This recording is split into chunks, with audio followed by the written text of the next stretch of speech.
bukti misalnya.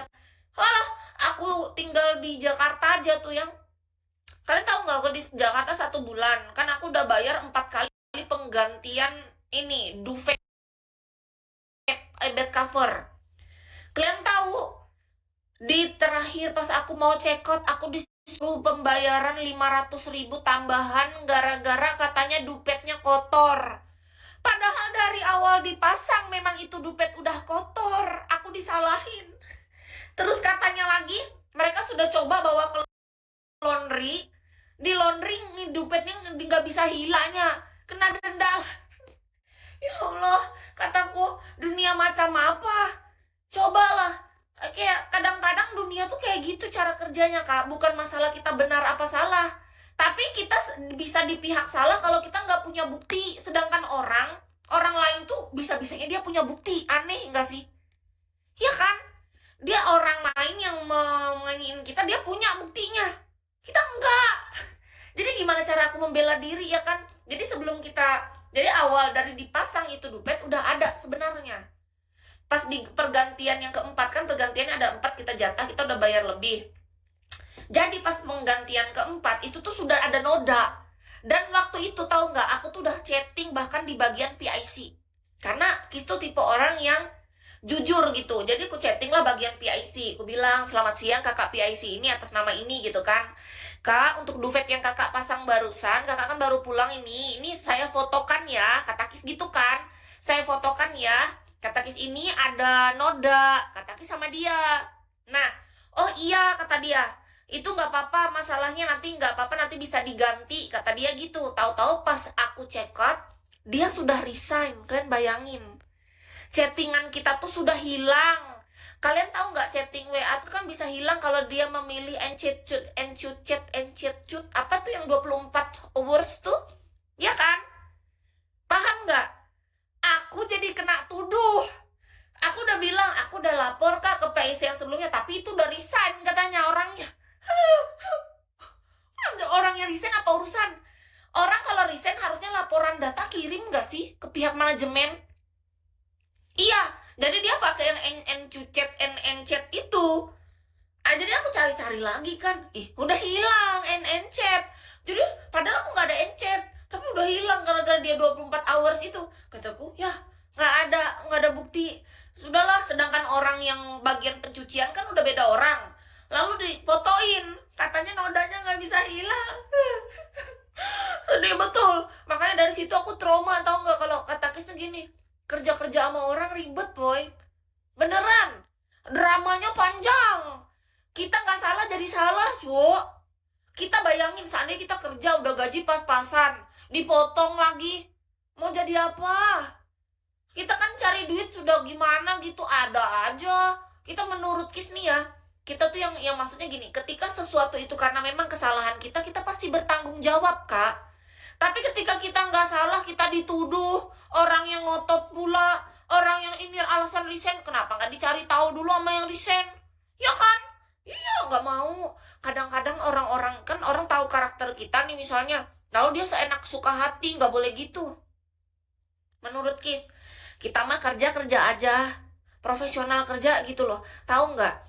Kita kalau nyari rezeki ngambil dari hak orang itu bahaya loh. Karena nanti akan hilang sendiri dari jatah kita tuh keambil gitu. Nggak boleh gitu. Kalau Kis kan aku tipe yang ya udahlah, dalam hatiku ya Tuhan. Tuhan tahu mana yang benar mana enggak. Semua pasti akan digantikan lebih baik nih rezekinya, gitu aja aku terus. Karena apa? Daripada aku ribet. Aku udah dibilang kan, aku udah lapor ke manajemen waktu itu. Pihak manajemen dan customer service tetap ngotot bahwa mereka tidak bisa untuk mengkonfirmasi ke PIC sebelumnya udah resign.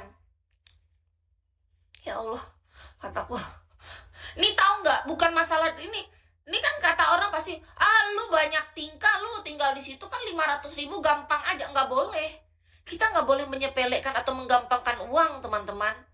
Ya kan? Banyak orang menggampangkan, menyepelekan. Alah, lu 500.000 aja banyak bacot, ini dibahas. Bukan. Kita lebih ke gimana kita sistem kerja kita diperbaiki. Kita tuh belajar, teman-teman. Kalau kita mengambil uang dengan cara seperti itu, orang ini nggak salah. Beda loh kalau kita salah. Kis pernah nih, waktu itu aku nginap di sebuah hotel di Jakarta Pusat. minum. Aku sadar aku salah. Karena aku malam itu aku langsung ketiduran dan aku bener-bener kan udah mabok. Bangun aku pagi, kalian tahu itu semua karpet lantai itu kotor dengan ada noda bekas, nggak tahu kita muntah atau apa. Intinya tuh udah kotor semua dari tempat kita tidur sampai ke lantai. Kis langsung nelfon, kalian tahu. Kalau kita mau kabur-kaburan kita check out aja. Enggak, aku nggak check out dulu. Aku nelfon sebelum jam aku check out, aku minta tolong orang bagian kebersihan datang. Itu permintaan Kis, karena apa? Aku mau tanggung jawab. Bagian kebersihan datang. Lalu Kis langsung minta maaf pas bagian kebersihan datang. Kakak bagian kebersihan, kata Kis, mohon maaf ya kak, ini untuk spray dan bed covernya kotor, sama lantainya juga kena kotor karena tadi malam saya muntah, bilang gitu. Mohon maaf ya kak, ini ada biaya ganti rugi nggak kak? Sejauh ini sih nggak ada kak, kalau orang nginap di sini nggak perlu ganti rugi. Ini sudah termasuk biayanya dari biaya kakak udah bayar menginap, kata orangnya. Kalian tahu apa yang kulakukan? Masih gini, karena aku jadi Kis kan nggak mau ngerugiin orang yang bagian kebersihan. Aku takut kalau misalnya nanti ini orang kebersihan tuh tiba-tiba nanti nombok. Dia kan ngomong sendiri tanpa manajernya tahu. Jadi aku minta tolong, kak bisa nggak? Walaupun kakak nggak bisa panggil manajer sekarang, kakak telepon aja. Aku minta tolong soalnya aku mau check out. Aku bilang gitu. Daripada nanti aku pergi nih. Ini nanti biayanya kalau soalnya setahu aku kak, kalau orang ini biasanya rata-rata tuh 500 ribuan. Kan lumayan. Kalaupun kita ngasih uang tip kan paling banyak 200 ribu, nggak pernah lebih. Jadi kalau kita ngasih dia pun dia nombok nanti bisa lebih. Jadi aku bilang tolong telepon dulu ke manajer, ditelepon sama dia. Halo bapak, selamat pagi, mohon maaf mengganggu, kata dia. Terus dia bilang ini di room segini lagi ada masalah ini nih, kena muntahan gini-gini, kata dia. Langsung manajernya ini di loudspeaker sama dia. Kata manajernya gini, oh tidak perlu ada uang ganti, silahkan langsung dibersihkan, kata dia. Nah, kan kita dengar sendiri. Nah, dari situ baru kita tahu, oh ya udah kita tinggalkan uang tip yang secukupnya, yang semampu kita, seikhlas kita dong. Karena ini kakak yang ngebersihin. Iya kan? Karena aku ngerasa itu kotornya banyak banget, kak. Aku ngerasa bersalah. Jadi menurut Kis pribadi, ketika kita memang salah, kita punya tanggung jawab di sana, kita harus bertanggung jawab. Tapi kalau memang kata manajernya, oh nggak perlu, berarti kan kita nggak ada beban di sana, nggak ada merasa bersalah lagi. Sudah jelas-jelas ini yang bagian kebersihan pun tidak akan nombok. Kita nggak ngerugiin orang lain, kita bisa pulang dengan hati tenang. Kan niat kita di sana staycation dengan hati bahagia. Jangan sampai kita pulang ninggalin sesuatu yang bikin orang banyak pikiran. Karena Ki sudah keseringan diperlakukan orang dengan tidak adil dan nggak enak. Aku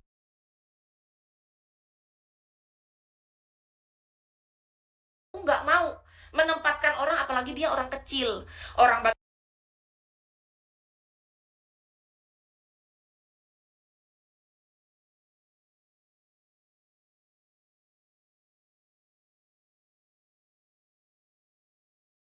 agar kita setelah melakukan kesalahan, caranya kita mau bertanggung jawab. Itu aja sebenarnya, kan itu satu paket.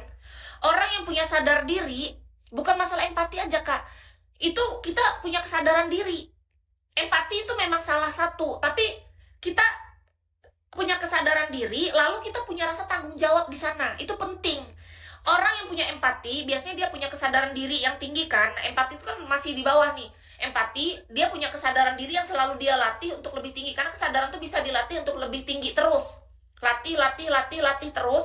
Nah, ketika kesadaran diri yang udah tinggi, dia satu paket dengan rasa tanggung jawab itu, jangan dilepas. Dia bergabung bareng. Orang yang punya kesadaran diri biasanya dia punya rasa tanggung jawab di sana.